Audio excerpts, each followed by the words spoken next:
मित्रांनो, एकदा एका चौकामध्ये पारावरती 10 लोक बसले होते आणि तिथे एक व्यक्ती आला आणि त्या व्यक्तीने त्या 10 लोकांना एक प्रश्न विचारला की तुमच्यापैकी उलटं चालत जाईल असं कोणी आहे का?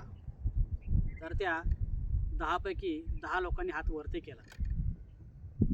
त्या व्यक्तीने त्यांना दुसरा प्रश्न विचारला, नुसतं उलटं चालत जायचं नाही आहे, तर त्या उलटं चालण्याबरोबर तुमच्या अंगाचा शर्ट आणि पॅन्ट हे काढून जावं लागेल. तर त्या 10 पैकी 10 लोकांनी हात खाली केला आणि त्यातला एक तरुण मुलगा त्याने विचार केला, ठीक आहे, हरकत नाही, चालायचं ते. तर त्याने ती पैशाचा विडा उचलला. तो म्हणला, मी जाऊ शकतो. तर ठीक आहे, त्या व्यक्तीने सांगितलं, चालायला सुरू कर, इथून फक्त 2 किलोमीटर जायचे. तर त्या व्यक्तीने अंगातला शर्ट आणि पॅन्ट काढली आणि उलट दिशेने चालू लागला. चालत असताना त्या पारावर बसलेले काही लोक आणि वाटेमधले लोक त्याला हसू लागले. काही लोक त्याच्या अंगावरती चिखल फेकायचे, काही लोक त्याला शिव्या द्यायचे, काही लोक त्याला घाणेरडे नको ते बोलायचे. परंतु त्या व्यक्तीने तो पैशाचा विडा उचलला होता आणि त्याला माहीत होतं की मला चालायचं आहे. त्याने फक्त चालण्याकडे फोकस केला आणि तो उघडा निवस्त्र त्या उलटा चालत चालत 2 किलोमीटर त्याने तो प्रवास पूर्ण केला. प्रवास पूर्ण केला असता त्या ठिकाणी एका व्यक्तीने त्याला हाक मारली, ए बाळा, मागे बघ.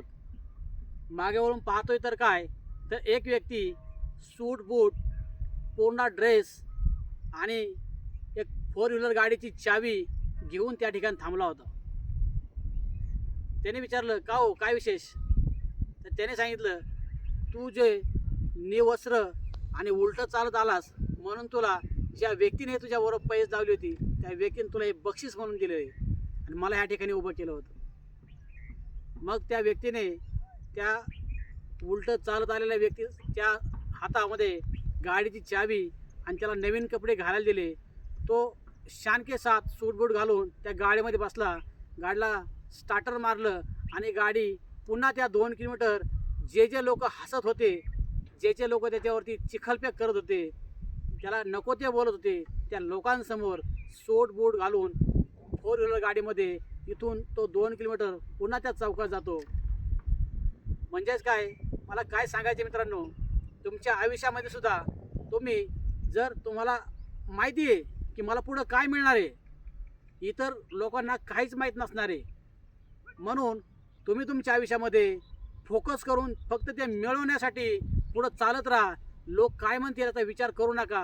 लोक शेण फेकणारच आहेत, लोक घाणेरडं बोलणारच आहेत, लोक तुमच्यावरती कमेंट करणारच आहेत.